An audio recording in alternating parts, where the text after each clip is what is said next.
काशीपुर नाम का एक गांव था जहां मदन लाल नाम का एक आदमी अपनी पत्नी विमला और 1 साल के बेटे अनिमेश के साथ रहता था। मदन बड़ा ही मेहनती था। वो लकड़ियों का काम करता था। वो जंगल से लकड़ियां काटकर बाजार में बेचता था, जिससे वो अपना घर खर्च चलाता था। लेकिन बरसात के मौसम में उसे काफी मुसीबतों का सामना करना पड़ता था। जब बारिश में लकड़ियां गीली रहती थी और वो लकड़ियां नहीं बेच पाता था। बड़ी मुश्किल से 2 दिन बाद धूप निकली, तब जाकर उसने लकड़ियां सूखने पर उन्हें बाजार में बेचने गया। ये क्या, सुबह से शाम हो गई लेकिन कोई भी लकड़ियां खरीदने नहीं आ रहा। बाहर तेज तूफान शुरू हो गया। लोग यहाँ से वहाँ भागने लगे। तेज बारिश भी शुरू हो गई। तभी एक औरत, अरे मनोहर भाई साहब, आप यहाँ क्या कर रहे हो इस तूफान में? घर जाइए जल्दी, खबरों में आ रहा है कि बाढ़ आने का संकेत है। आप भी जल्दी से घर जाइए। क्या बाढ़ आने वाली है? हे भगवान, अब क्या होगा?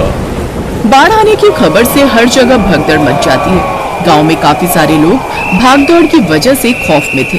और फिर वही हुआ जिसका डर था। गांव में भयानक बाढ़ आती है और सबका सब कुछ बह जाता है। मदन अपने घर तक नहीं पहुंच पाता और उसमें बहकर कहीं और चला जाता है। वहीं विमला भी अनिमेश के साथ कहीं और पहुंच जाती है। और फिर 25 साल बाद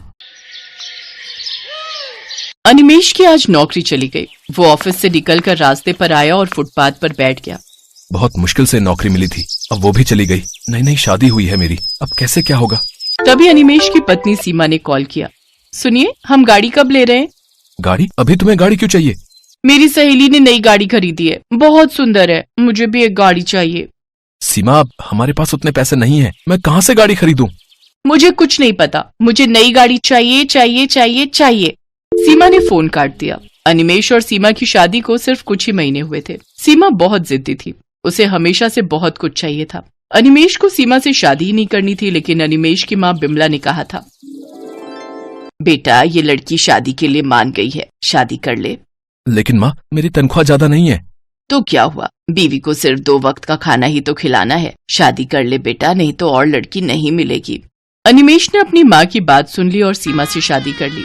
शादी के 2 दिन बाद सीमा ने अनिमेश से कहा, आपने तो मुझे सुहागरात में कोई गिफ्ट नहीं दिया। मेरी सहेली को उसके पति ने सोने का हार दिया था। वो सीमा, शादी में इतना खर्चा हो गया था, इसीलिए कुछ नहीं दे पाया। तुम चिंता मत करो, अगले महीने मैं तुम्हें गिफ्ट जरूर दूंगा। मुझे एक सोने का हार ही चाहिए। वो तो बहुत महंगा है, सस्ता कुछ देने से नहीं चलेगा? सस्ता? क्या मैं तुमको सस्ती लगती हूँ? यार, ये मैंने किस लड़के से शादी कर ली, पता है कहाँ से रिश्ते आ रहे थे मेरे लिए। अच्छा ठीक है, मैं पूरी कोशिश करूंगा, तुम शांत हो जाओ। अगले महीने अनिमेश अपनी पूरी सैलरी से सीमा के लिए एक सोने की अंगूठी खरीद कर लाया, लेकिन उससे भी सीमा खुश नहीं हुई। सीमा को बहुत कुछ चाहिए था। उसकी सहेलियां हर महीने कुछ न कुछ खरीदती रहती थीं और वो देखकर सीमा भी अनिमेश के सामने जिद पकड़कर बैठ जाती थी। सीमा की जरूरतें पूरी करने के लिए अनिमेश ने बैंक से लोन भी ले लिया और आज उसकी नौकरी चली गई। और उधर सीमा गाड़ी खरीदने की जिद पकड़कर बैठ गई। अनिमेश घर लौटा तो सीमा के साथ उसका झगड़ा शुरू हो गया। तुम गाड़ी नहीं खरीदोगे तो मैं तुम्हें छोड़कर मायके चली जाऊंगी। सीमा, समझने की कोशिश करो, मेरी नौकरी चली गई है, अभी मेरे पास घर चलाने के पैसे नहीं है। तो मैं क्या करूं? मुझसे शादी क्यों की थी? घर चलाने का दम नहीं है, लेकिन शादी जरूर करनी है। वहाँ सीमा की सास विमला आई और सीमा को समझाने की कोशिश करने लगी। बहू, जिद करना अच्छी बात नहीं है। मेरा बेटा कोशिश तो कर रहा है। आप बीच में मत बोलिए, मैं कुछ नहीं सुनना चाहती। मुझे गाड़ी चाहिए। मुझे भी सहेलियों को दिखाना है कि मेरे पास गाड़ी है। सीमा ने खाना नहीं बनाया। रात को सीमा की सहेली ने उसे वीडियो कॉल किया। सीमा, ये देख, हमने भी नई गाड़ी ले ली। तू कब ले रही है? अब मैं भी इसी महीने गाड़ी ले लूंगी। इतनी महंगी गाड़ी लूंगी ना, तू देखती रह जाएगी। हाँ। अनिमेश छुपकर ये देखता रहा और मन ही मन सोचता रहा। मैंने माँ से कहा था कि मुझे शादी नहीं करनी, लेकिन माँ ने जबरदस्ती मेरी शादी करवा दी। अब मुझे ही भुगतना पड़ रहा है। क्या करूं? अब गाड़ी कहाँ से लाऊं? अगले दिन अनिमेश नई नौकरी ढूंढने के लिए निकल गया। उसने 2-3 कंपनी में इंटरव्यू दिया, लेकिन कहीं भी उसे नौकरी नहीं मिली। देखो, अभी मार्केट में नौकरी की हालत बहुत खराब है और ऊपर से तुम ज्यादा अनुभवी भी नहीं हो। तुम्हें कैसे नौकरी पर रख लूं? लेकिन तुम्हें ये नौकरी चाहिए क्यों? मेरी पिछली नौकरी भी चली गई है, इसीलिए। अच्छा, समझ गया। लेकिन मेरे यहाँ ऑफिस में कोई नौकरी नहीं है। सर, मुझे एक नौकरी दे दीजिए, मैं कुछ भी करने के लिए तैयार हूँ। तुम्हें गाड़ी चलाना आता है? हाँ सर। मुझे एक ड्राइवर चाहिए, मैं तुम्हें ड्राइवर का काम दे सकता हूँ और रात को तुम गाड़ी अपने घर ले जा सकते हो। मैं राजी हूँ सर। ठीक है, तुम्हारी नौकरी पक्की, लेकिन सुबह सुबह गाड़ी लेकर आनी पड़ेगी। मुझे घर से ऑफिस और ऑफिस से घर छोड़ना पड़ेगा। अनिमेष राजी हो गया। उसके दिमाग में एक आइडिया आया। रात को अपने बॉस को घर छोड़ने के बाद गाड़ी लेकर वो अपने घर चला गया। गाड़ी देखकर सीमा खुशी के मारे नाचने लगी। अरे वाह, कितनी बड़ी गाड़ी है, कितनी सुंदर है।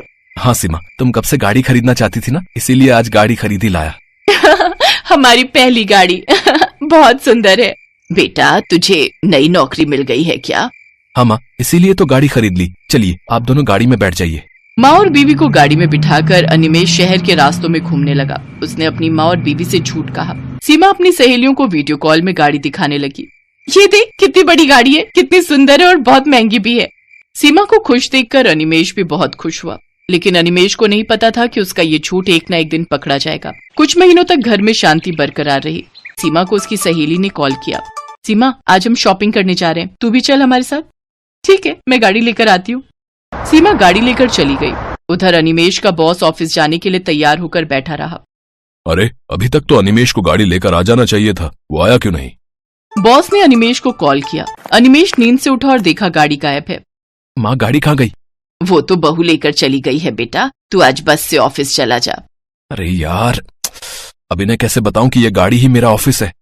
बॉस ने अनिमेष को बहुत डांटा और कहा, तुम्हारी वजह से आज मैं ऑफिस नहीं जा पाया। मैं तुम्हें नौकरी से निकाल रहा हूँ। आज शाम को गाड़ी लेकर आना और रख के जाना। दोपहर को सीमा गाड़ी लेकर लौट आई और तभी बैंक से कुछ लोग आ गए। अनिमेष कौन है यहाँ? मैं हूँ। क्या बात है? बैंक का लोन नहीं चुकाया तुमने?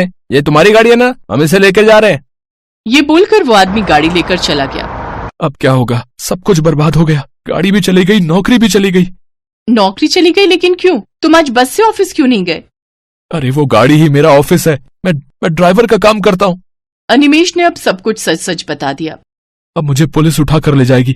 अब मुझे जेल में सड़ना पड़ेगा। सब कुछ तुम्हारी वजह से सीमा, तुम्हारे लालच की वजह से आज मेरा सब कुछ बर्बाद हो गया।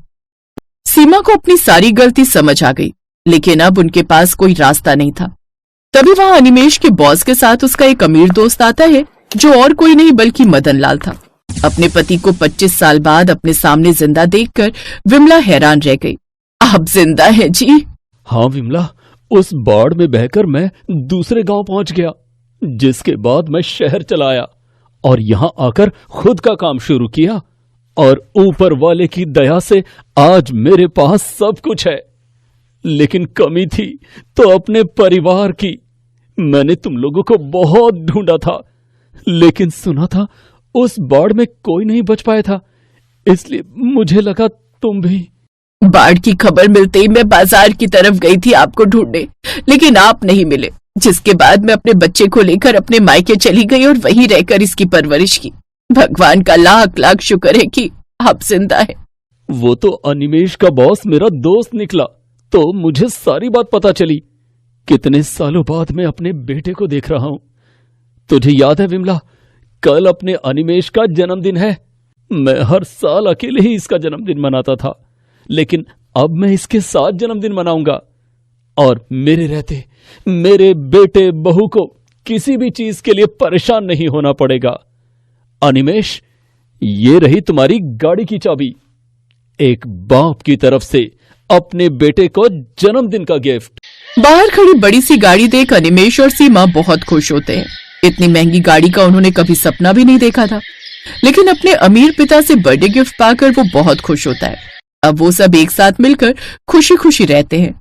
अब उनकी सारी परेशानियां खत्म हो गईं।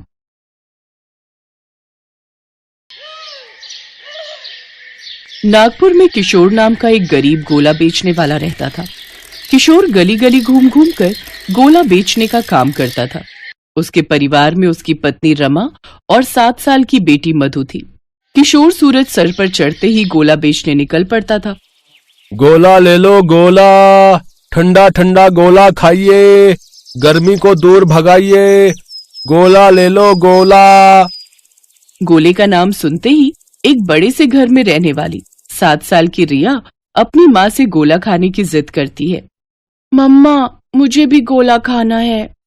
नहीं, बेकार में गला खराब हो जाएगा, कोई जरूरत नहीं है बेकार की चीजें खाने की। अरे उसका मन है तो उसे लेने दो ना। रिया बेटा, ये लो पैसे, जो लेना है ले लेना। अच्छा, हमें लेट हो रहा है, हम ऑफिस के लिए निकल रहे हैं। आज तुम्हारी छुट्टी है तो घर पर ही रहना। और हाँ, शांता आंटी को ज्यादा परेशान मत करना। चलो रेखा। और फिर रेखा और वो काम पर निकल जाते हैं। रिया अपनी आया के साथ बाहर आती है। गोले वाले अंकल, मेरे लिए गोला बना दो। कहो बेटी, कैसा गोला चाहिए तुझे? कभी खत्म ना होने वाला। ऐसा कोई गोला नहीं होता बेटी। तुम ऐसा करो, इसके लिए खट्टा मीठा गोला बना दो। किशोर उसे खट्टा मीठा गोला बनाकर दे देता है। फिर वो अपना ठेला लेकर आगे बढ़ जाता है। उसे तेज प्यास लगती है, लेकिन घर से जो पानी की बोतल वो लाया था वो तो इस तेज धूप में कब की खत्म हो चुकी थी। रास्ते में उसे कहीं कोई नल भी नहीं दिखा जिससे वो पानी भर सके, इसलिए वो प्यासा ही पसीने में भीगते हुए धूप में ठेला लेकर चलता गया। किशोर दिन भर में थोड़ी सी कमाई ही कर पाता था। उसी शाम दिन भर की कमाई करके वो जब घर लौटा तो उसने देखा उसकी बेटी मधु टूटी हुई चप्पल पहनकर बाहर खेल रही थी। मेरी बच्ची की ये चप्पल कितनी छोटी हो गई है और टूट भी गई है, लेकिन ये बेचारी अपने बाप की गरीबी देख कभी बताती भी नहीं। आप ठीक कहते हो जी, ये हमारी मजबूरी देख हमसे कुछ नहीं मांगती। नहीं बाबा, अभी इतनी भी खराब नहीं हुई है। देखो, मैंने धागे से बांध लिया है, अब ये कुछ दिन और चल जाएंगी। ये सुन किशोर की आंखें नम हो जाती हैं। मधु पढ़ने लिखने में काफी होशियार थी, जिस कारण गरीबी कोटे से उसका दाखिला एक बड़े अंग्रेजी स्कूल में हो गया था। उसी स्कूल में रिया पढ़ती थी, जो कि बड़े अमीर घर की लड़की थी। उसके अमीर पिता अजीत अपनी बेटी को बड़ी से बड़ी गाड़ी में स्कूल छोड़ने आते थे, जबकि किशोर सुबह काम पर जाने से पहले अपने ठेले पर मधु को स्कूल छोड़ने आता था, जिसे देख अपनी कार से उतरते वक्त रिया उसका मजाक उड़ाती है। अरे इसके बाप की गाड़ी देखो, कितनी कमाल की है, लगता है लाखों की है। चलो रास्ते से अपना ठेला हटाओ। ठीक कहा बेटी, इन गरीबों को तो कुछ भी मिल जाए उसी में अपने बच्चों को छोड़ने आ जाते हैं। ये सुन मधु और किशोर को बहुत बुरा लगता है। फिर मधु गुस्से में कहती है, ये मेरे बाबा की गाड़ी है और ये मेरे लिए बेशकीमती है, इसी से हमारी रोजी रोटी चलती है। गुस्सा मत कर बेटिया, ऐसे किसी से झगड़ा नहीं करते। अमीर पिता अजीत जहां अपनी बेटी की गलती को शह देता है, तो वहीं गरीब बाप अपनी बेटी को समझाता है। यही फर्क था अमीर गरीब बाप की सोच में। एक रोज रिया अपने पापा से, पापा मुझे आईफोन चाहिए, मतलब चाहिए। अगर आप मुझे आईफोन नहीं दिलवाओगे तो मैं खाना नहीं खाऊंगी। थक हार कर अजीत को उससे प्रॉमिस करना ही पड़ा। आप जानते हैं ना आईफोन कितना महंगा आता है, आपने उसे हाँ क्यों कर दी? अरे वो हमारी इकलौती बेटी है और हम दोनों कमा किसके लिए रहे हैं, उसके लिए ही ना, तो फिर क्या फर्क पड़ता है। अजीत रिया की हर जिद पूरी करता था। उधर गरीब बाप किशोर एक बार जब काम पर जा रहा था तो रास्ते में उसे एक मंदिर दिखा। वो भगवान के दर्शन करने के लिए अंदर गया, लेकिन जब बाहर आया तो उसकी चप्पल गायब थी। हे राम, ये मेरी चप्पल कहाँ गई? कहीं किसी ने चोरी तो नहीं कर ली? किशोर ने बहुत ढूंढा, लेकिन उसे चप्पल नहीं मिली। अगर मैं नई चप्पल लूंगा तो मधु के लिए चप्पल नहीं ले पाऊंगा। कोई बात नहीं, मेरे से पहले मेरी बेटी के लिए जरूरी है। किशोर नंगे पैर ही तेज धूप में चलकर गोला बेचने निकल गया। उसके पूरे पैर में छाले पड़ चुके थे। उस रोज घर लौटते वक्त वो मधु के लिए नई चप्पल ले आया। ले बेटी, ये तेरी नई चप्पल। अब तुझे टूटी और छोटी चप्पल पहनने की जरूरत नहीं है। वाह, नई चप्पल? लेकिन बाबा ये क्या, आपकी चप्पल कहाँ है? वो मंदिर के बाहर से कोई उठा कर ले गया बिटिया। धूप में नंगे पांव चलने के कारण उसके पैर में छाले पड़ गए थे। मधु ने ये देखा तो झट से हल्दी का लेप बनाकर अपने पिता के पैर में लगाया। उधर रिया के पिता देर रात ऑफिस से काम कर घर लौटे और आईफोन लाकर रिया के सिरहाने रख दिया। अगली सुबह रिया की नजर आईफोन पर गई तो वो बहुत खुश हुई। ऐसे ही समय बीता। रिया और मधु दोनों का ही जन्मदिन एक ही दिन आता था। अजीत ने ढेर सारी टॉफियां, बिस्कुट, चिप्स और कोल्ड ड्रिंक रिया के स्कूल में बंटवाए, लेकिन बेचारी मधु के पिता के पास इतने पैसे भी नहीं थे कि वो एक टॉफी तक बांटने को उसे दे सके। उसी शाम किशोर, अरे आज तो मेरी गुड़िया का जन्मदिन है, देखो तो बाबा तुम्हारे लिए क्या लाए हैं। पेस्ट्री? हाँ, अब इस पर मोमबत्ती लगाकर हम तुम्हारा जन्मदिन मनाएंगे। और रमा, मैंने तुम्हें आज मधु का पसंदीदा हलवा बनाने के लिए कहा था, तुमने बना लिया? जी तैयार है, और उसके साथ पूड़ी और आलू की रसेदार सब्जी भी। फिर तो मजा आ जाएगा। वहीं दूसरी तरफ अजीत अपने मैनेजर से कहकर रिया के लिए एक बड़ी पार्टी ऑर्गेनाइज करवा देता है और साथ ही 5 किलो का केक ऑर्डर करवा देता है।